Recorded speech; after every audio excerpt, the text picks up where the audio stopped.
Welcome back to be the topper. आज के video में हम लोग बात करेंगे employability skills class 9 employability skills के क्लास 9 का चैप्टर 1 है। सबसे पहला हमारे को दे रखा है चैप्टर कम्युनिकेशन स्किल्स, और ये जो हमारा सेशन है उसका ये सेशन हमारा पहला है, और उस पहले सेशन का हमारा नाम क्या है, इंट्रोडक्शन टू कम्युनिकेशन। यहाँ पे हम लोग बात करे होंगे कि कम्युनिकेशन का इंट्रोडक्शन दे रहे हैं बेसिकली ये लोग कि कम्युनिकेशन होता क्या है। तो देखो, सबसे पहले आपको ये समझना है कि जो कम्युनिकेशन है ना वो एक टू वे प्रोसेस होता है। टू वे प्रोसेस का मतलब क्या होता है कि आप वहां पे गिव भी कर रहे होते हो और वहां पे आप रिसीव भी कर रहे होते हो। मतलब कि आप जैसे कि यहाँ पे आप ये जो मैंने ये पिक्चर लगा रखा है आपके बुक का है, यहाँ पे आप अगर ध्यान से देखो तो आपको दिखेगा कि देखो ये जो दूसरा बंदा है ये पूछ रहा है, और जो दूसरा ये जो लड़की है उसे बता रही है कि वे आर यू गोइंग, तुम कहाँ जा रही हो। वो बता रही है कि आई एम गोइंग होम। ठीक है, तो एक बंदा जो है यहाँ पे इंफॉर्मेशन रिसीव कर रहा है और जो दूसरा बंदा है वो इंफॉर्मेशन दे रहा है। ठीक है, तो ये एक टू वे कम्युनिकेशन हो गया कि किसी ने आपसे कुछ पूछा और आपने उससे कुछ बताया। अब हमेशा ऐसा नहीं होता कि आप किसी कोई पूछेगा तो कोई बताएगा, बट कम्युनिकेशन का मेन मोटो क्या होता है कि एक बंदा बोल रहा है और दूसरा बंदा सुन रहा है। या मास कम्युनिकेशन में अगर हम बात करें तो एक तरफ से बात आती है, एक तरफ से इंफॉर्मेशन आ रही है और दूसरे लोग उस इंफॉर्मेशन को रिसीव कर रहे हैं। Only that is the point. ठीक है, अब हम लोग बात करेंगे इंपॉर्टेंस ऑफ कम्युनिकेशन की, कि कम्युनिकेशन का इंपॉर्टेंस क्या होता है। तो देखो, सबसे पहले उसके 2-3 टॉपिक इन्होंने दे रखे हैं, थोड़ा थोड़ा करके मैं आपको बता रही हूँ जितना आपके लिए जरूरी है जानना।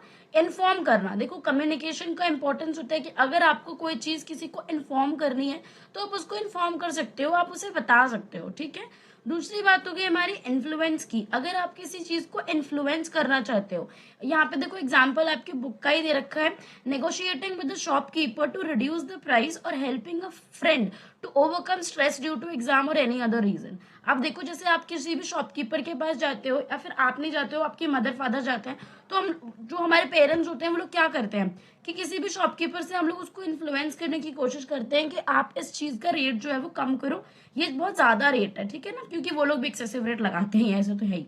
और मान लो अगर आपको कोई फ्रेंड स्ट्रेस में आ गया तो उसको कैसे आपको ओवरकम करवाना है कि भाई ताकि वो फ्रेंड जो है वो आउट ऑफ स्ट्रेस जोन हो जाए, तो आप उसको अच्छी अच्छी बातें बताना शुरू करोगे। That means you are trying to influence somebody कि देखो ऐसा नहीं है, आप स्ट्रेस से बाहर निकलो, मतलब अपनी बातों से आप उसको इन्फ्लुएंस कर रहे हो। तो आप एक कम्युनिकेशन के प्रोसेस में हो जहाँ पे आप उसे कुछ बता रहे हो और वो आपसे कुछ सुन रहा है और वो उस पर एक्ट करेगा, और तभी वो उस स्ट्रेस के जोन से बाहर आ पाएगा। या फिर कभी आपको अपनी फीलिंग्स को एक्सप्रेस करना हो, जैसे आपको अपना एक्साइटमेंट बताना हो कि आपने बहुत अच्छा करा एग्जाम में, या फिर कोई भी फीलिंग है, चाहे अच्छी है चाहे बुरी है, अगर आपको किसी के साथ शेयर करनी है तो आपको बताना पड़ेगा। तो आप जब उसे एक्सप्रेस करोगे तो आप किसी को बताओगे और कोई आपकी फीलिंग्स को सुनेगा। तो ये भी एक कम्युनिकेशन के इम्पोर्टेंस हो गया कि भाई कम्युनिकेशन से हम ये सारी चीजें कर सकते हैं। सबसे पहले क्या है, इन्फॉर्म कर सकते हैं, इन्फ्लुएंस कर सकते हैं, तीसरा हमारे पास है एक्सप्रेस कर सकते हैं फीलिंग्स को। इन तीनों पॉइंट्स को याद रखना, ये आपके बुक के पॉइंट्स हैं। ठीक है, यहाँ पे मैं आपके लिए इसको हाईलाइट कर देती हूँ ताकि आप इसे याद रखो। जैसे कि कभी कभी फिलअप में आ जाता है ना, तो उस तरीके से याद रख लेना इस चीज को। नेक्स्ट पॉइंट पे आ जाते हैं, एलिमेंट्स ऑफ कम्युनिकेशन क्या होता है। अब यहाँ पे देखेंगे कि कम्युनिकेशन करने के लिए बेसिकली उसके एलिमेंट्स क्या क्या होते हैं, किन किन चीजों से कम्युनिकेशन होता है। ठीक है, तो मैंने आपको ये वाली बात तो पहले ही बता दी कि कम्युनिकेशन एक टू वे एक्सचेंज होता है इन्फॉर्मेशन का, जहाँ पे एक बंदा इन्फॉर्मेशन दे रहा होता है और दूसरा बंदा इन्फॉर्मेशन ले रहा होता है। ठीक है, तो एक टू वे एक्सचेंज हो गया। जैसे यहाँ पे भी दो बंदे हैं, एक यहाँ पे रिसीवर है और एक सेंडर है। सेंडर क्या होता है, जो अपने मैसेज को सेंड कर रहा है, और रिसीवर कौन होता है, जो मैसेज को पा रहा है, जो सुन रहा है उस मैसेज को। ठीक है, तो यहाँ पे एलिमेंट्स ऑफ कम्युनिकेशन क्या बता रखे हैं, देखो 4 हैं, ध्यान से देखो। हमारे पास 4 जो है वो क्या है कि सबसे पहला हो गया हमारे पास स्पीकिंग। ठीक है, दूसरा है राइटिंग, तीसरा है रीडिंग, चौथा है लिसनिंग। तो ये जो 4 तरीके हैं ना, ये कम्युनिकेशन के एलिमेंट्स होते हैं। कभी आपसे पेपर में पूछ ले कि what are the elements of communication, या फिर this question can also be there in fill up, आपको वहां पे देखने को मिल सकता है। स्पीकिंग होता है, राइटिंग होता है, रीडिंग होता है और लिसनिंग होता है। ठीक है, अब आते हैं नेक्स्ट टॉपिक पे जो कि है पर्सपेक्टिव इन कम्युनिकेशन। अब देखो पर्सपेक्टिव क्या होता है, पर्सपेक्टिव का मतलब है कि कोई भी आइडिया, कोई भी आइडिया जो आपके मन में है, जो व्यूज है आपके किसी चीज को लेकर, या फिर फिक्स्ड वेज ऑफ थिंकिंग कि आपने ऐसा सोच लिया है कि ये चीज ऐसी ही होती है, इस चीज के बारे में हमारा ये पर्सपेक्टिव है और ऐसा ही रहेगा। कुछ लोग होते हैं बहुत ही रिजिड होते हैं अपने पर्सपेक्टिव्स में, और ऐसा कभी होना नहीं चाहिए। ये बहुत ही गलत चीज होती है बेसिकली कि आप किसी चीज के बारे में अपना कोई पर्सपेक्टिव बना लो और आप इतना भी स्कोप ना छोड़ो कि वो बदल जाए। बट यहाँ पे समझो पर्सपेक्टिव क्या है, कुछ आइडियाज होते हैं, कुछ व्यूज होते हैं, कुछ फिक्स्ड वेज ऑफ थिंकिंग होते हैं जो आपके कम्युनिकेशन को इफेक्ट करते हैं। जैसे कि आपको अगर लगता है कि ये वाला मेरा टीचर खराब है, तो कभी कभी वो अच्छा भी पढ़ाएगा ना, तो आप यही बोलोगे कि वो बेकार ही पढ़ा रहे हैं। ठीक है, अगर आपको लगता है कि आपके पेरेंट्स स्ट्रिक्ट हैं, तो आपको लगता ही रहेगा कि वो स्ट्रिक्ट है। अगर कुछ दोस्तों के बारे में आपको लगता है कि ये तो बिल्कुल ही नकारा है, ये तो मेरे किसी काम का ही नहीं है, तो कभी हो सकता है कि वो बंदा आपके काम आ भी जाए, बट आपको लगता है कि वो काम नहीं आएगा, तो शायद आप उससे हेल्प मांगो ही ना। तो इससे आपकी कम्युनिकेशन इफेक्ट होती है। और कई बार क्या होता है कि वो आपकी शायद हेल्प कर सकता है, या फिर उससे बात करके आपको अच्छा फील हो सकता है, मे बी आपका पर्सपेक्टिव गलत हो सकता है, बट वही है कि कम्युनिकेशन में लैग हो जाता है जब हमें किसी भी चीज के बारे में जब एक फिक्स्ड पर्सपेक्टिव बना लेते हैं कि अच्छा ऐसा ही होता है, ये बंदा तो ऐसा ही है, उस तरीके से। अब देखो जो यहाँ पे नेक्स्ट है वो क्या चीज है, factors affecting perspective in communication. अब देखो यहाँ पे ना कुछ फैक्टर्स होते हैं, कुछ ऐसी चीजें होती हैं जो भी इंसान को कोई भी पर्सपेक्टिव तक पहुंचने में हेल्प करती हैं। कि अगर मैंने कोई चीज सोची है किसी चीज के बारे में, तो मैंने इन वजहों से सोची है। कोई लैंग्वेज है, अब मान लो लैंग्वेज क्या है, लैंग्वेज भी एक बेसिकली एक फैक्टर होती है जो कि आपका पर्सपेक्टिव बनाने में हेल्प करती है। विजुअल परसेप्शन, आप उस चीज के बारे में विजुअली कैसा सोचते हो। पास्ट एक्सपीरियंस आपका कैसा रहा है। अब मान लो जैसे ऐसा हो जाता है, जैसे कि अगर कोई किसी का गर्लफ्रेंड या बॉयफ्रेंड होता है, तो मान लो कि किसी किसी लड़के की कोई गर्लफ्रेंड है, तो उसने उसको धोखा दे दिया, तो वो क्या सोचेगा, अरे यार सारी लड़कियां ऐसी ही होती हैं। और लड़कियों को लगता है कि सारे लड़के ऐसे ही होते हैं, जबकि ऐसा कुछ नहीं होता कि सारे लोग एक जैसे होते हैं। ऐसा तो होता ही नहीं, और ऐसा हो भी नहीं सकता कि सारे लोग एक जैसे हों। मैं जब बस एक एग्जाम्पल दे रही हूँ, ऐसा मत लेने कि मेरे साथ ऐसा हुआ है, मैं बस एक एग्जाम्पल दे रही हूँ। तो ये खुद होता क्या है कि लोगों को लगता है कि अच्छा ये बंदा तो ऐसा ही है। तो पास्ट एक्सपीरियंस, कुछ प्रेजुडिसेस होते हैं, आपने कुछ पहले से ही अपनी अपनी धारणाएं बना ली हैं कि अच्छा ये बंदा ऐसा ही होता है, ये चीज ऐसी ही होती है, तो आप उस चीज के बारे में सोच के ही बैठे हो। आपकी फीलिंग्स उस चीज के बारे में क्या है। अब मान लो किसी इंसान को लेके आपकी फीलिंग्स इतनी ज्यादा वो है कि अगर वो गलती भी करे तो आपको समझ नहीं आएगा। हाँ, तो अगर पेरेंट्स को लगता है ना कि ये बच्चा सही होएगा, तो वो गलती भी कर देगा ना, तो वो उसे नहीं मारेंगे और दूसरा बच्चा पिट जाता है। ऐसा हो जाता है। एनवायरनमेंट, जिस एनवायरनमेंट में आप पले बड़े हो, उसके हिसाब से भी आप किसी चीज के बारे में अपने पर्सपेक्टिव बनाते हो। आपके आसपास का जैसा माहौल रहा है ना, तो उसके हिसाब से आप किसी चीज के बारे में सोचना शुरू करते हो। आपके पर्सनल फैक्टर्स भी हो सकते हैं, आप अपनी पर्सनली भी कोई बात हो सकती है आपकी। और आपका कल्चर, अगर आपका कल्चर कहता है कि लड़कियों को लड़कों के इक्वल मानना है, तो आप मानोगे। अगर आपका कल्चर कहता है कि नहीं, लड़कियां लड़कों से नीचे ही होनी चाहिए, या पत्नी पति से नीचे ही होनी चाहिए, ऐसे कल्चर्स में होता है, तो वो लोग कभी भी मानते नहीं है इस चीज को। तो वो बात चीजें होती रहती है। अब आते हैं अपने नेक्स्ट टॉपिक पे, विच इज इफेक्टिव कम्युनिकेशन। अब अगर आपको चाहिए कि आप इफेक्टिव कम्युनिकेशन करो, ऐसा कम्युनिकेशन जो आप कह रहे हो वो दूसरा बंदा समझ जाए, तो उसकी भी कुछ चीजें होती हैं, कुछ बेसिक प्रिंसिपल्स होते हैं उस चीज के, जो आपको ध्यान में रखने हैं। कि अगर आप चाहते हो कि आपने कुछ बोला और दूसरा बंदा उस बात को समझ ले, तो आपको कुछ ऐसी बातें हैं जिनका ध्यान आपको देना ही पड़ेगा। वो कौन कौन सी बातें हैं, देखो सबसे पहले आपको क्लियर बोलना है। क्लियर बोलना इन द सेंस कि आप अपने बात को क्लियर रखो। ऐसा नहीं कि आपने कोई भी बात का गोला सा बनाया और किसी के ऊपर फेंक दिया। अगर गोल गोल गोल गोल करके कोई बात करोगे तो ऑफ कोर्स दूसरे को समझ नहीं आएगा। ठीक है, दूसरी बात, आपकी बात कंसाइज होनी चाहिए। आप ऐसा नहीं कि किसी बात के बारे में बोल रहे हो तो बोले ही जा रहे हो, आपको खुद ही समझ नहीं आ रही है कि कहाँ आपने शुरू किया था, कहाँ आप खत्म करोगे। बोले ही जा रहे हो और अपनी बात को एक्सप्लेन ही नहीं कर पा रहे हो। छोटा रखो, कॉन्क्रीट रखो उस बात को, कि जो मेन इंपॉर्टेंट मुद्दा है ना, वो दूसरा बंदा समझ जाए। अब ऐसे ही नहीं कि आप, जैसे कई बार होता है, कुछ यूट्यूब पे मैंने कई ऐसी वीडियोस भी देखी है कि जैसे आप 5 मिनट का वीडियो देख लो, उसमें वो लोग तीसरे मिनट से या चौथे मिनट से कुछ बताना शुरू करते हैं जो थंबनेल पे लिखा होता है। तो आज तक कभी मैंने ऐसा नहीं किया। मैं जो चीजें शुरू करती हूँ तुरंत ही, मतलब 1 मिनट में हेलो गाइस वेलकम बैक बोल दिया, उसके बाद मैं अपना कंटेंट पे आ गई। तो ये होता है कि कंसाइज तरीके से और कंक्रीट तरीके से मैं अपना काम लेकर चल रही हूँ। ये नहीं कि मैं दूसरे को, क्योंकि मुझे पता है कि मैं जिस बच्चे को पढ़ा रही हूँ उसका बहुत ही प्रेशियस टाइम है जो कि वो मुझे दे रहा है। तो मेरी तरफ से ये एफर्ट रहता है कि जो भी बच्चा इस वीडियो को देखे, वो जो कंटेंट देखने आया उसको वो मिले। तो अब मैं इस बारे में भी ज्यादा बात नहीं करूंगी क्योंकि फिर ये वीडियो वेग हो जाएगा। ठीक है, करेक्ट आपको बात बोलनी है। गलत बात अगर किसी से बोलोगे तो कम्युनिकेशन तो वैसे ही इफेक्टिव नहीं होगा। कोहेरेंट रहना है, आपको अपनी बात सही तरीके से पेश करनी है, कंप्लीट बात करनी है और कर्टियस रहना है। ठीक है, तो ये कुछ पॉइंट्स होते हैं जिसके बारे में आपको ध्यान देना है ताकि आपकी बात सही तरीके से दूसरा बंदा समझ जाए। अब यहाँ पे देखो, यहाँ पे एक एक वर्ड को समझा रखा है। Be clear about what you want to say, आप क्या कहना चाहते हो इसके बारे में एकदम क्लियर रहो। कंसाइज मतलब सिंपल वर्ड्स यूज करो, वही बोलो जितना जरूरी है। कॉन्क्रीट क्या है, use exact words in phrases. अगर आप किसी को कहना चाहते हो कि यहाँ से निकल जाओ तो उसको सीधे बोल दो गेट आउट। ओके, इतना है। अब यहाँ नहीं कि मुझे, तुम यहाँ बैठे हो तो मुझे थोड़ा सही नहीं लग रहा है, तुम मुझे अच्छे नहीं लग रहे। नहीं, आपको अगर किसी को पसंद नहीं आ रहा है सीधे बोल दो get out. This is the most concrete thing you can ever से। Correct, use correct spellings, language and grammar. जब आप कोई बात लिख रहे हो तो ये बात हमेशा ध्यान रखो कि आपकी स्पेलिंग सही होनी चाहिए, स्पेलिंग मिस्टेक ना हो। लैंग्वेज का मिस्टेक मतलब लैंग्वेज मिस्टेक नहीं हो सकती, पर अगर जैसे दूसरा बंदा अगर मराठी समझता है और मैं तमिल में उससे बात कर रही हूँ तो नो मैटर कितना भी मैं अच्छा बोल लूँ उसको समझ नहीं आ पाएगा। तो आप उसकी लैंग्वेज का ध्यान रखो। कोहेरेंट रहना है मतलब आपको जो भी बात आपको करनी है उससे रिलेटेड ही बात करो।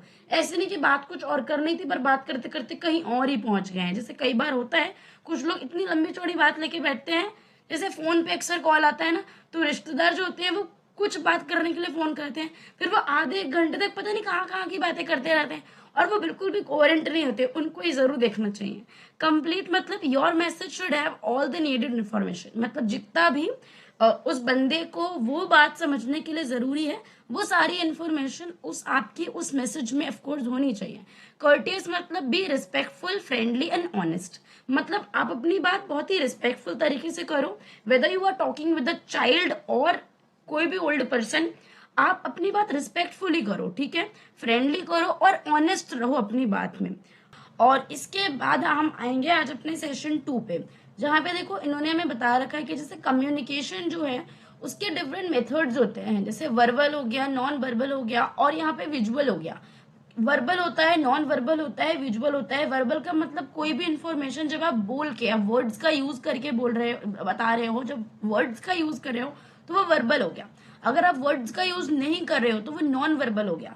विजुअल का मतलब जब आपके सामने कुछ दिख रहा है, जैसे कोई फोटो आपको दिखे जहाँ पे वर्ड्स नहीं है और कोई एक्शन भी नहीं कर रहा, बट आपको कोई फोटो से समझ में आ रहा है कि अच्छा ये क्या चीज है या फिर क्या बताना चाह रहा है, तो एक वो विजुअल हो गया।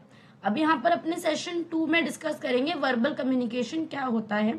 तो देखो, वर्बल कम्युनिकेशन बेसिकली क्या है, ऐसा कम्युनिकेशन जहाँ पे आप वर्ड्स का यूज करो। ठीक है, sharing of information by using words, इस चीज को आप ध्यान रखो कि वर्बल कम्युनिकेशन में क्या होता है, इंफॉर्मेशन को शेयर करते हैं वर्ड्स का यूज करके। मोस्ट यूज्ड मेथड होता है, सबसे ज्यादा हम लोग इसी चीज को यूज करते हैं। जैसे कि मैं भी अभी आपको बोल रही हूँ कुछ, तो मैं भी आपको वर्ड से ही कुछ बता रही हूँ। जैसे कि मैं पीपीटी, आप क्योंकि आप लोग मेरे एक्सप्रेशन इस टाइम पे नहीं देख सकते हो क्योंकि मेरी शक्ल आपको दिखाई नहीं दे रही है। ठीक है, तो जो मैं बोल रही हूँ, जो इस पीपीटी में लिखा है, उसी के थ्रू मैं आपसे कम्युनिकेट कर रही हूँ और उसी के थ्रू आप मेरी बात समझ रहे हो और मैं आपको जो समझाना चाह रही हूँ आई होप वो आप तक जा भी रहा होगा। और वर्बल कम्युनिकेशन देखो इम्पोर्टेंट क्यों हो जाता है, क्योंकि यहाँ पे because if you do not use the right words you will cause confusion. अगर आपने सही शब्दों का इस्तेमाल नहीं किया तो आप कंफ्यूजन क्रिएट कर दोगे। अब जैसे मेरे को आपको समझाना है कि वर्बल कम्युनिकेशन क्या होता है, तो एक तो तरीका ये हो गया मैं आपको सीधे बोलूं कि sharing of information by using words. जब कोई भी इंफॉर्मेशन वर्ड्स को शेयर करके बता रहे हैं तो वो एक वर्बल कम्युनिकेशन है। बट अगर इसी बात को मैं अलग अलग तरीके से आपको बताना शुरू कर दूं, राइट वर्ड्स का यूज ना करूं, तो आपको शायद ही कम्युनिकेशन जो आप और मैं करना चाह रहे हैं वो पूरा नहीं हो पाएगा। ठीक है, तो यहाँ पे देखो वर्बल कम्युनिकेशन का आपके जो बुक का टेबल है वही मैंने यहाँ पे लगाया है कि टाइप ऑफ वर्बल कम्युनिकेशन क्या होता है। पहला होता है हमारे पास ओरल कम्युनिकेशन, ओरल या स्पोकन। जहाँ पे हम लोग बोल रहे होते हैं। कम्युनिकेशन विच इन्वॉल्व्स टॉकिंग, यहाँ पे हम टॉक कर रहे होते हैं। एग्जाम्पल जैसे फेस टू फेस कॉन्वर्जेशन होती है, when you can see the listener. मैं जैसे आप मुझे नहीं देख सकते, वैसे मैं भी आपको नहीं देख सकती। अब मुझे नहीं पता कि कौन बच्चा कहाँ बैठ के मेरे इस वीडियो को देख रहा है। तो जैसे कि ग्रुप डिस्कशन हो गए, talking to family member at home, तो यहाँ पे सबसे पहला जो है वो क्या है, फेस टू फेस कॉन्वर्जेशन पहला आ जाता है। दूसरा क्या है, टॉकिंग ऑन अ फोन, जब हम लोग फोन पे बात कर रहे हो, या फिर क्लासरूम टीचिंग हो गई, या बिजनेस डिस्कशंस हो गए, पब्लिक स्पीचेस हो गए, जहाँ पे हम ओरल कम्युनिकेशन कर रहे होते हैं। ठीक है, तो ये होते हैं ओरल कम्युनिकेशन के एग्जाम्पल।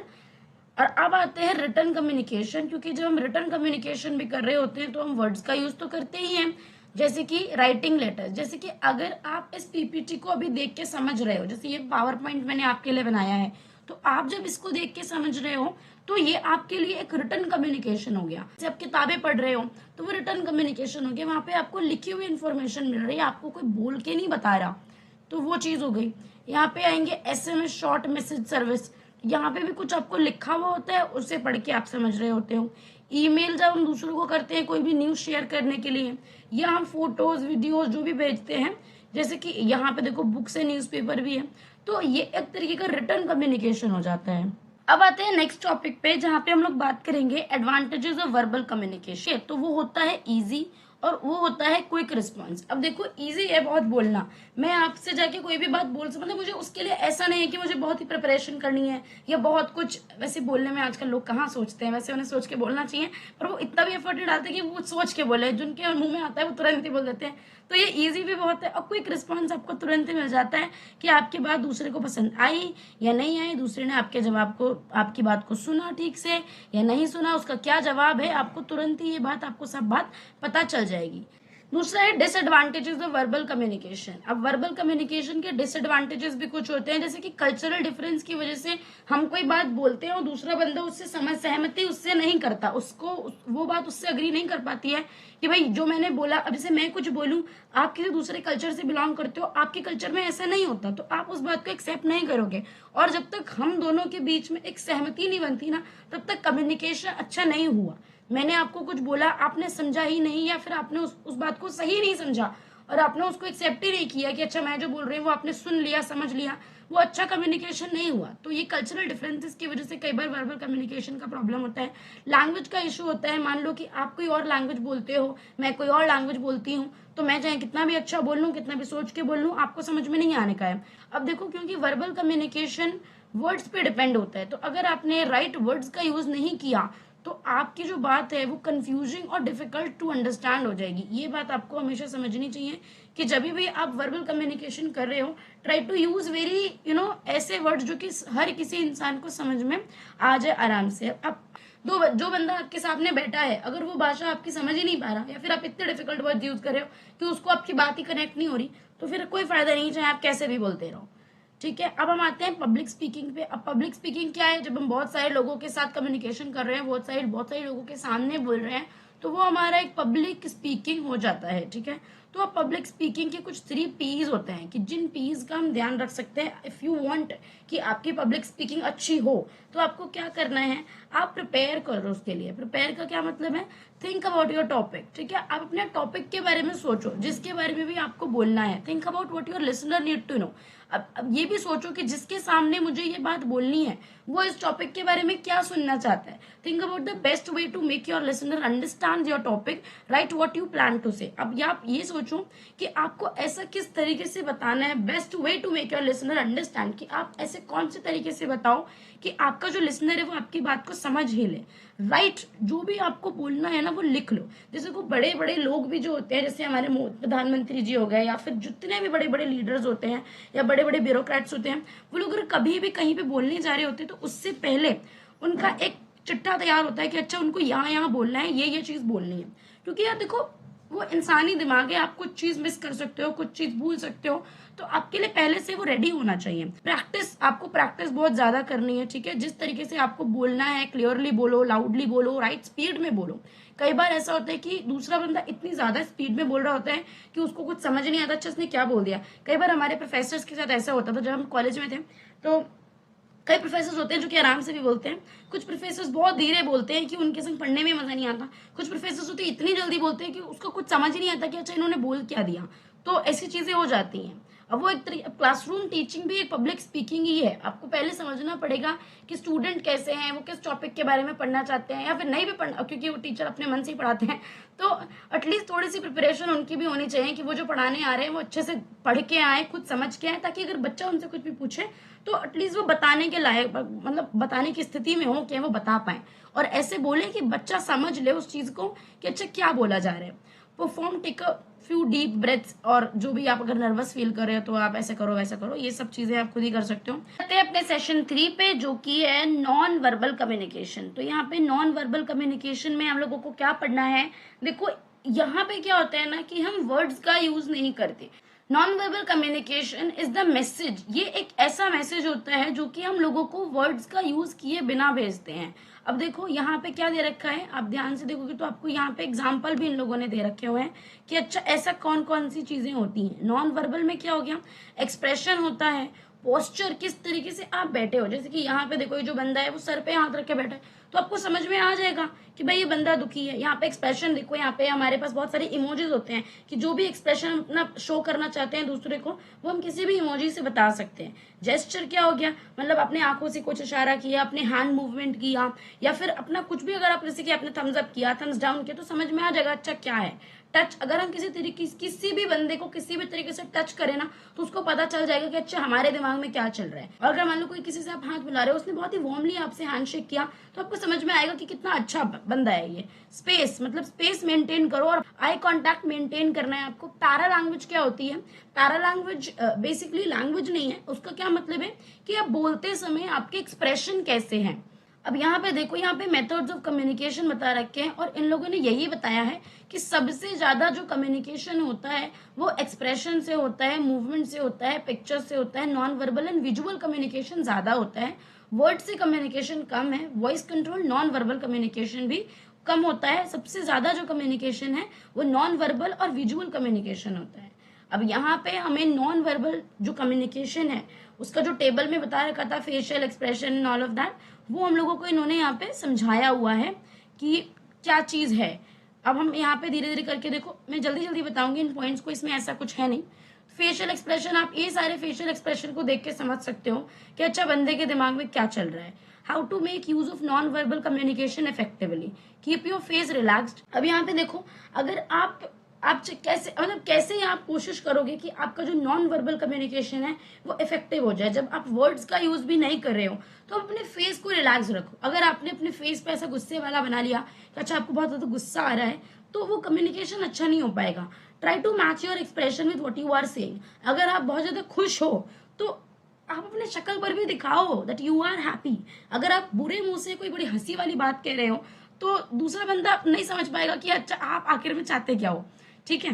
और अगर कोई बंदा आपसे बात कर रहा है तो try to nod in between कि भाई हाँ ठीक है, आप उसकी बात ध्यान से सुन रहे हो और जो वो बोल रहा है आप उससे अग्री करते हो। यहाँ पे पोस्टर देखो, ये बंदा जो है ये बंदा देखो, ये जो खड़ा हुआ है ये सीधे चल रहा है एकदम, शोल्डर्स आप एकदम टाइट पोस्चर, एकदम स्ट्रेट। और यहाँ पे क्या है, ये सर पकड़ के बैठा हुआ है तो ये दुखी है। तो यहाँ पे अगर आपको चाहिए कि ये पोस्चर के थ्रू आपको दिखाना है तो आप अपनी अपर बॉडी एकदम रिलैक्स रखो, शोल्डर्स को अपने एकदम स्ट्रेट रखो। ऐसे नहीं कि आप क्या मतलब टिके हुए बैठे हो या ऐसे मुड़े से खड़े हुए हो।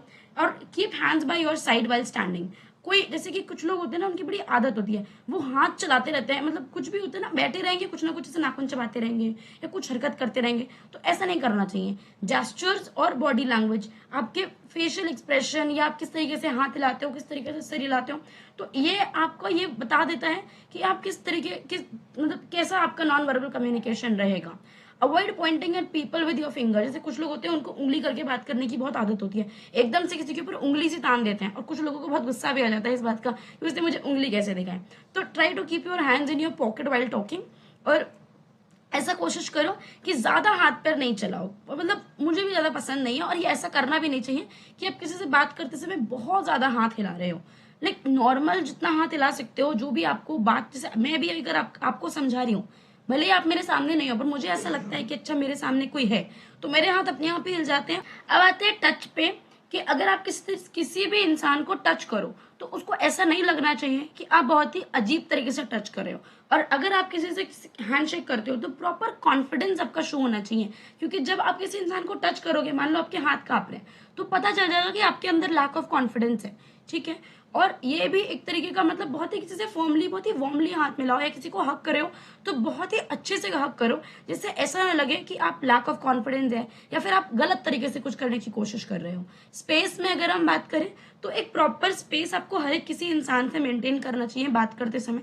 आई कांटेक्ट भी इतना रखो कि दूसरे बंदे को ऐसा लगे कि हाँ भाई अच्छे से हम लोग बात करें। किसी को देख के ऐसा नहीं कि नीचे मुंह करके बैठ गए हो, और किसी को देखकर ऐसा भी नहीं करना कि उसे घूरे ही जा रहे हैं, घूरे ही जा रहे हैं, घूरे ही जा रहे हैं, कि उस बंदे को लगे कि यार पता नहीं क्या अलग इंसान है ये, देखे जा रहा है और कैसे देख रहा है ये बंदा हमें।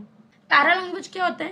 पैरा लैंग्वेज देखो, para language is the tone of our voice, speed and volume that makes a difference in the meaning of the communication. यहाँ पे क्या होता है कि जब आप कम्युनिकेट कर रहे हो किसी बंदे से, तो जो आपका टोन है, जैसे कि देखो अभी आप मुझे मेरे से पढ़ रहे हो, तो मेरे अगर क्योंकि मैं अभी पढ़ा रही हूँ तो I am in a very serious mode कि अच्छा ठीक है मैं बहुत ही सीरियस तरीके से पढ़ा रही हूँ, मैं कोई जोक तो क्रैक कर नहीं रही हूँ जो मैं हंस हंस के पढ़ाऊँ या फिर मैं रो रो के पढ़ाऊँ, ऐसा नहीं है। मेरे टोन से आपको पता चल जाएगा कि मैं क्या कर रही हूँ। अगर आप कोई बात कह रहे हो और खुश हो तो इसी तरीके से बात करो कि हाँ खुशी निकल रही है। कोई जोक सुना रहे हो तो ऐसे सुनाओ कि कोई यहाँ कोई जोक ही सुना रहा है, ऐसे नहीं कि ऐसे सुना रहे हो कि कोई मर गया है, अभी बड़ा दुख का माहौल हो गया है और कोई दुखी वाली बात बता रहे हो तो उसे हंस हंस के बता रहे हो। ऐसा नहीं करना। आपके टोन से बहुत पता चलता है कि आपका कम्युनिकेशन कैसा है। Use a proper tone and volume wise speaking. आप जब भी बोल रहे हो तो एक प्रॉपर टोन होना चाहिए आपके बोलने का, एक वॉल्यूम होना चाहिए। अब ऐसा नहीं कि अचानक से बहुत जोर से बोलने लगे या फिर बहुत धीरे बोले जा रहे हैं। Maintain a moderate rate. Speed का भी आपको ध्यान देना है कि आपकी जो स्पीड है वो एक मॉडरेट स्पीड हो। ऐसा नहीं कि बहुत तेज ही एकदम स्पीड में ही बोलते चले गए या फिर इतना कम स्पीड में बोल रहे हैं कि दूसरा बंदा हमारी बातों से ही बोर हो जाए। विजुअल कम्युनिकेशन, तो ये क्या होता है, ये देखो मैंने यहाँ पे लिखा हुआ है, visual communication involve sending end understanding messages only through images और पिक्चर्स। विजुअल कम्युनिकेशन का मतलब होता है जहां पे आपके पास कोई वर्ड्स नहीं होते, कोई आप जेस्चर नहीं कर रहे होते, जो बंदा अपना कम्युनिकेशन दे रहा है वो आपके सामने नहीं है, बट उसने आपको एक इमेज दी है या फिर कोई पिक्चर दी है, तो उससे आप कुछ समझ रहे हो, ठीक है। उसमें वर्ड्स नहीं है, उसमें कुछ इमेज है जिसको लेके, जिसको समझ के, जिसको देखकर आप समझ पा रहे हो कि दूसरा बंदा आपसे क्या कम्युनिकेट करना चाहता है। और इसके एग्जाम्पल क्या होता है, जैसे कोई भी पिक्चर, जैसे हम मीम्स देखते हैं जिसमें कभी कई बार कुछ भी नहीं भी लिखा होता, हम किसी चीज की शक्ल को देख के पहचान जाते हैं, कोई पिक्चर को देख के समझ में आ जाता है अच्छा ये क्या चीज है। तो एडवांटेज क्या होता है इस कम्युनिकेशन का कि आपको लैंग्वेज की जरूरत नहीं होती है। अब यहाँ पे देखो कई बार ऐसा हो सकता है कि मान लो कि मैं थाईलैंड में गई हूँ या सिंगापुर में गई हूँ, वहां पे मुझे लैंग्वेज बोलनी नहीं आ रही है उन लोगों की, या मैं चाइना में गई हूँ, मैं उनसे एक कोकोनट मांग रही हूँ, तो शायद उनको इंग्लिश भी नहीं आती और मुझे चाइनीज नहीं आती, तो ना मैं इंग्लिश बोल पाऊंगी, और अगर मुझे इंग्लिश नहीं आती तो मैं हिंदी में बोलूंगी। उन लोगों को ना हिंदी आ रही, ना इंग्लिश आ रही, ना चाइनीज मुझे आती है, तो एक लैंग्वेज का बैरियर हो गया। बट अगर मैं उनको एक कोकोनट का फोटो दिखा दूं तो वो लोग समझ जाएंगे कि अच्छा मुझे कोकोनट चाहिए। तो ये हो गया एक तरीके का विजुअल कम्युनिकेशन जिसमें आपको लैंग्वेज की जरूरत नहीं पड़ती है और आप बहुत इजीली किसी से कम्युनिकेट कर सकते हो। दूसरा होता है ये सिंपल है और इजी है, जैसे कि मैंने आपको बताया कि सिंपल और इजी कितना है। आप सर्च करो और उसे दिखा दो, उसको समझ में आ जाएगा कि this is what you want to say. तो इसमें कोई प्रॉब्लम वाली बात नहीं है। अब यहाँ पे देखो एग्जाम्पल दे रखे हैं विजुअल कम्युनिकेशन के। अब ये सब आप देखोगे तो आपको पता चल जाएगा कि इसका क्या मतलब है, इसका क्या मतलब है। यहाँ पे देखो साइन फॉर लेडीज होता है, जेंट्स टॉयलेट के आगे ये सब साइन लगाए हुए होते हैं। शोइंग रेलवे क्रॉसिंग, अगर रेलवे क्रॉसिंग दिखानी है तो ये साइन लगा देंगे। फ्लेमेबल सब्सटेंस, मतलब अगर कोई ऐसा सब्सटेंस है आगे जिससे आग लग सकती है तो उसके लिए, फिर कोई भी ऐसा चीज मान लो किसी कट्टे में, किसी बोरे में आया है, किसी बहुत बड़े पैकेट में आया है जिसका जो फ्लेमेबल है, जिसमें आग लग सकती है, तो उसके ऊपर ऐसा साइन आप देखोगे। कोई स्लिपरी सरफेस अगर है कोई चीज, किसी चीज का, तो वो ऐसा साइन दिखाएगा वहां पे। Sign use to pause a video और ऑडियो फाइल इन स्मार्टफोन, जो आपको दिखाया जाता है जिससे आप वीडियो को पॉज कर सकते हो। जैसे कि अभी मान लो आप ये वीडियो देख रहे हो, आपको कहीं जाना है, आप इस वीडियो को पॉज करोगे और आराम से चले जाओगे। यहीं पर हो गया sign which communicates that the area is no smoking zone. अब यहाँ पे अगर किसी एरिया को नो स्मोकिंग जोन कहना है तो वो ये वाला साइन दिखाता है। तो ये सब अलग अलग साइंस हो गए जिसमें किसी ने आपसे देखो कुछ कहा नहीं है, कोई कोई वर्ड्स नहीं है आपके सामने, बट ये जो सिंबल्स हैं, जो साइंस हैं, जो विजुअल कम्युनिकेशन, एक पिक्चर्स है, इमेजेस है, उससे आपको समझ में आ रहा है कि अच्छा वो बंदा क्या हमसे कहना चाहता है। अब यहाँ पे देखो सेशन 4, और यार यहाँ पे देखो एक चीज नोटिस करो कि जो आपकी बुक है, अगर आपने वो देखी होगी ना, तो उसमें राइटिंग स्किल्स के बहुत छोटी छोटी चीजें दे रखी हैं जो कि मैं आपको नहीं पढ़ाने वाली हूँ। जैसे एक्टिव पैसिव वॉइस हो गया, सेंटेंस कैसे बनाते हैं, सब्जेक्ट ऑब्जेक्ट प्रेडिकेट, ये सब चीजें हैं। तो ये सब चीजें आई होप अब क्लास 9th में आप सभी को आती होंगी, तो मैं इस पे आपका टाइम जाया नहीं करूंगी। जो चीजें ऐसी है जो कम्युनिकेशन स्किल्स में आपके लिए जानना जरूरी है, और ऐसी चीजें मैंने देखी है वो पेपर में आती भी नहीं है, तो उसको मैं नहीं आपको पढ़ाऊंगी। ये जो ऐसी चीजें हैं ना जो आपको शायद नहीं पता है या फिर पेपर में जो आ सकता है, मैं सिर्फ वो पढ़ाऊंगी, क्योंकि एक्टिव पैसिव वॉइस अगर पेपर में भी आ जाए तो आपको आता है तो आप वहां भी कर दोगे, उसमें आपको कोई प्रॉब्लम होगी नहीं। स्किल्स का पार्ट्स ऑफ स्पीच दे रखा है यहाँ पे, तो हमें रूल बता रखे कि अच्छा कैसे कैसे हमें लिखना चाहिए। तो सबसे पहला जो रूल होता है वो होता है कैपिटलाइजेशन रूल। कैपिटलाइजेशन में क्या होता है, किसी भी जो भी वर्ड है आपका, उसका आप पहला लेटर हमेशा कैपिटल करोगे, ठीक है। अगर यहाँ पे कहीं भी आप किसी सेंटेंस में कोई भी लिख रहे हो, कोई भी सेंटेंस, और अगर आप बीच में आई लिख रहे हो तो आई हमेशा कैपिटल ही होगा। Capitalize the first letter in the names. अभी आपको पता है कि जो प्रॉपर नाउन्स होते हैं, अगर वो सेंटेंस के किसी बीच में भी आ जाते हैं तो उसका लेटर आपको ये जो होता है कैपिटल बनाना होता है। अब यहाँ पे ये मीन्स यहाँ पे दे रखा है, देखो मंथ, अगर कोई मंथ आता है तो उसके खिलाफ ऐसे करना है द लेटर, अगर कोई लेटर आ रहा है तो ऐसे करना है, नेम्स आ रहे हैं तो ऐसे करना है, कोई टाइटल आया जैसे capitalize the first letter in the titles used before peoples name. अगर किसी इंसान के नाम का पहला लेटर, जैसे कि कोई भी जो टाइटल है उसका, तो उसका जो पहला लेटर है उसको आपको कैपिटल लिखना है। जैसे doctor Shah and mister Patel work together, तो डॉक्टर का जो डी है, डॉक्टर शाह, जो भी शाह इंसान है, मिस्टर शाह है, उनका एक टाइटल है डॉक्टर, तो डॉक्टर का डी जो होगा वो कैपिटल होगा। ये मिस्टर पटेल है तो मिस्टर का एम जो है वो कैपिटल है। स्टार्टिंग लेटर ऑफ सेंटेंस जो होगा हमेशा कैपिटल होगा। जैसे कि आप इसको देखो, the cat ran out of house, ठीक है। तो यहाँ पे जो द है उसका पहला लेटर जो है वो कैपिटल है। तो ये सारी चीजें आपको ऑफ कोर्स पता ही होंगी, ये सब चीजें हमें पता ही होती है, इसको पढ़ाने की ऐसा जितनी कोई जरूरत है नहीं, बट फिर भी मैंने बस आपको बताने के लिए यहाँ लिख दिया। पंक्चुएशन मार्क, अब ये सबको ही आता है, अगर कोई सेंटेंस खत्म होता है तो उसमें आपको लास्ट में पंक्चुएशन मार्क लगाना है।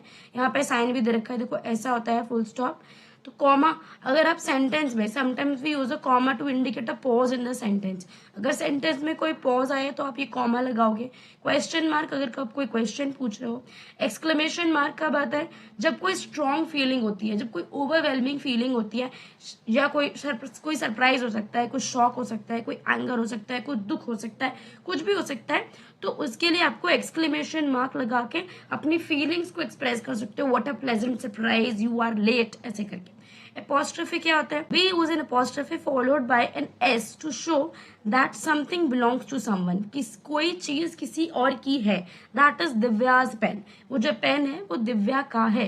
किसी एक पर्टिकुलर चीज का दूसरे इंसान से या दूसरी चीज से कनेक्शन बिठाने के लिए हम लोग बताते हैं, apostrophe लगाते हैं कि ये चीज जो है वो दूसरे से बिलोंग करती है, मतलब दूसरे की है, ऐसे करके। अब यहाँ पे देखो, जो आपका सेशन 5 था, 6 था, वो सब ऐसे ही था, ग्रामेटिकल पोर्शन उसमें ज्यादा था, तो मैंने वो नहीं लिया है। उसको पढ़ाना मेरे लिए, मुझे लगता है टाइम वेस्ट होगा, क्योंकि वो सारा पोर्शन ऑफ कोर्स आपको आता होगा। वैसे वो पेपर में नहीं पूछा जाता, अगर इन केस वो पेपर में पूछ लिया जाता है तो वो आप सब कर लोगे, ठीक है। तो मैंने इसलिए सेशन 1 उठा लिया है, greetings and introduction. When we use certain words called greetings before we start talking to friends, अब यहाँ पे देखो, जब हम किसी से बात करना शुरू करते हैं, कोई लोग हो सकते हैं, हमारे दोस्त हो सकते हैं, कोई अननोन लोग भी हो सकते हैं, तो सबसे पहले हमारी एक रिस्पॉन्सिबिलिटी होती है कि हम उन्हें ग्रीट करें अकॉर्डिंग द टाइम। अगर मॉर्निंग हो रही है तो गुड मॉर्निंग कह दो, आफ्टरनून हो रहा है तो गुड आफ्टरनून कह दो, इवनिंग हो रही है तो गुड इवनिंग कह दो। तो इस तरीके से, या हेलो कह दो, हाय कह दो, कुछ भी कह दो, सबसे पहले आप उस बंदे को ग्रीट करोगे एंड देन अपनी बात करोगे। अब यहाँ पे इंट्रोडक्शन क्या होता है, जब हम अपने बारे में बताते हैं या किसी और के बारे में बताते हैं उन लोगों को जो हमें नहीं जानते। We use certain sentences to tell about ourselves और others to people who do not know us, हमें जानते नहीं है वो लोग, तो उनको बताने के लिए हम अपने बारे में कुछ बातें बताते हैं, तो उसी को बोलते हैं कि हमने अपने आप को इंट्रोड्यूस किया है, and that is our introduction. यहाँ पे अब फॉर्मल ग्रीटिंग्स क्या होती हैं, इनफॉर्मल ग्रीटिंग्स क्या होती हैं, इसको समझ लो। ग्रीटिंग क्या है, गुड मॉर्निंग एवरीबॉडी, तो रिप्लाई क्या आएगा, good morning ma'am, good morning sir, good morning everyone, sir कहेंगे ऐसा। Hello sir, how are you, उसके बाद वो क्या बोलेंगे, very well thank you, how are you. अब ये सब चीजें आपको आती हैं, तो ये फॉर्मल ग्रीटिंग्स के जैसा हो गया। पे इनफॉर्मल ग्रीटिंग्स क्या होती है, ग्रीटिंग जैसे कि किसी ने बोला हे, तो आप उसको रिप्लाई दोगे hello hi, hey how are you doing, hi I am doing great, hi good to meet you. इस तरीके से जो इनफॉर्मल ग्रीटिंग्स होती है, इनफॉर्मल ग्रीटिंग आप किसे देते हो, जिस बंदे को आप जानते हो। अगर आप किसी को नहीं जानते हो तो आप उसे इनफॉर्मली ग्रीट नहीं कर सकते हो। जब जब आप किसी को नहीं जानते हो तो आप उसे फॉर्मली ग्रीट करोगे, ठीक है। आप उसे बोलोगे हेलो गुड मॉर्निंग, इस तरीके से बोलोगे। अगर आप किसी को जानते हो तो आप उससे ऐसे भी कह सकते हो, हाय हाउ आर यू, ऐसे करके नॉर्मली बात कर सकते हो। अब ग्रीटिंग्स अकॉर्डिंग टू टाइम, ये सबको पता है कि अगर अर्ली मॉर्निंग टू 11:59 हो रहा है तो गुड मॉर्निंग कहना है, 12 PM टू अबाउट 5 PM हो रहा है तो गुड आफ्टरनून कहना है, 5 PM टू मिडनाइट हो रहा है तो आपको गुड इवनिंग कहना है। We usually do not greet people by saying good night even if it night, we say good night at the end of the conversation. अब देखो यहाँ पे क्या होता है, मान लो कि किसी से आपने रात में 11 बजे बात करना शुरू किया, दैट डज नॉट मीन कि आप उसको गुड नाइट कह के अपनी कॉन्वर्सेशन को स्टार्ट करोगे, ऐसा नहीं होता है। आप उसको गुड इवनिंग ही कहोगे, and when you are ending your conversation with that particular person तो आप उससे गुड नाइट करोगे, क्योंकि गुड नाइट हमेशा एक एंड नोट होता है, आप एंड में बोलते हो उस चीज को। अब आएगा आपका 5W and 1H method for asking question. अब यहाँ पे आप ये चीज देख सकते हो, क्वेश्चन वर्ड होते हैं, ये आपसे पेपर में पूछा भी जा सकता है, तो इसलिए मैंने इसको ले लिया यहाँ पे कि क्या ये सब होता है। अब यहाँ पे देखो हु क्या होता है, सबको ये आप सबको ये सब कुछ पता है, बट फिर भी मैं अपनी तरफ से थोड़ा बहुत बता देती हूँ। और मैं जो बातें आप मुझे पता है ना कि आपको पता होगी, तो उसे बताने में मैं आपका फालतू का समय भी खराब नहीं करूंगी, क्योंकि ये सब पागलपन है कि फालतू की वही बात दोबारा दोबारा बताते जाओ। तो बस सिंपली बता रही हूँ, बस थोड़ा सा। क्वेश्चन वर्ड है who is use to ask about people, कौन है, who is the new student in the class, कौन है हमारे क्लास में नया स्टूडेंट। वेयर क्या है, अगर आपको किसी के प्लेस के बारे में पूछना है तो आप वेयर पूछ सकते हो, वेयर डज शी लिव, वो कहाँ रहती है। अब ये जरूरी नहीं कि आप एग्जाम्पल पढ़ो, ये जरूरी है कि आप ये याद कर लो कि क्वेश्चन वर्ड कौन कौन से होते हैं, who, where, when, what, why and how. अब मान लो पूछ ले आपसे फिल इन द ब्लैंक्स में कि कौन सा रहता है, या फिर यहाँ पे कौन सा क्वेश्चन वर्ड आएगा, कोई सेंटेंस दे दे आपको और वहां पे आपसे पूछ लेगा कि यहाँ पे कौन सा क्वेश्चन वर्ड आएगा, तो उसके लिए आपको समझना जरूरी है कि अगर किसी लोगों के बारे में बात हो रही है, अगर किसी इंसान के बारे में बात हो रही है, या जैसे अभी किसी एनिमल के बारे में भी बात हो सकती है, तो आप उसे हु बोलोगे, ठीक है। किसी जगह के बारे में बात हो रही होगी तो आप उसके लिए क्वेश्चन वर्ड क्या यूज करोगे, वेयर यूज करोगे। अगर आपको टाइम पूछना है तो आप हमेशा व्हेन का इस्तेमाल करोगे। व्हाट क्या है, अगर आपको कोई आइडिया, कोई थिंग या फिर कोई एक्शन के बारे में पूछना है कि क्या हुआ, क्या है, तो आपको क्या क्या जो होता है ना, क्या काम हुआ, क्या सोचा, क्या कहा, तो ये जो चीज है इसके लिए हम व्हाट का इस्तेमाल करते हैं। What is her favourite subject, उसका फेवरेट सब्जेक्ट क्या है।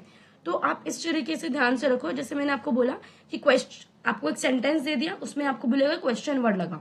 वाई क्या होता है, अगर किसी भी चीज का रीजन आपको जानना है तो वाई का इस्तेमाल होता है। Why she not talking to anyone in the class, वो क्लास में किसी से बात क्यों नहीं कर रही है, तो इसके लिए आपको रीजन पता करना है कि अच्छा वो ऐसा क्यों नहीं कर रही है। How is use to find the method, अब कोई भी मेथड अगर किसी चीज का आपको जानना है तो आप उसको हाउ यूज करोगे कि ये काम कैसे हुआ, उसका मेथड क्या था। How can I help her make friends, कैसे मैं उसकी हेल्प करूं कि वो अपने दोस्त बनाए, तो ये एक मेथड है, एक प्रोसेस है जिसके बारे में आप जानना चाहते हो, तो वहां पे आ जाएगा आपका हाउ। तो गाइज आज के वीडियो के लिए सिर्फ इतना ही। आई होप आपको ये वीडियो पसंद आया होगा। अगर आपको कोई भी डाउट होता है या अगर आपको लगता है कि वो जो सेशंस मैंने छोड़ दिए हैं वो मुझे कराने चाहिए, तो do let me know in the comment box, but I really don't think कि मुझे वो कराने चाहिए, बिकॉज वो सारा टॉपिक्स आपको आता है। इट्स गुड कि मैं आगे बढ़ूँ, आपको कुछ और सिखाऊं, तो बट फिर भी ये मेरा पर्सपेक्टिव है। बट अगर आपको जानना है, अगर आपको सीखना है, तो आप मुझे फिर भी बता देना कॉमेंट बॉक्स में। आई ट्राई कि मैं आपको बता पाऊँ। और अगर आपको वीडियो पसंद आया होगा तो लाइक कर देना, चैनल पे अगर नए हो तो डेफिनेटली सब्सक्राइब करो for next videos, and thanks for watching, bye bye.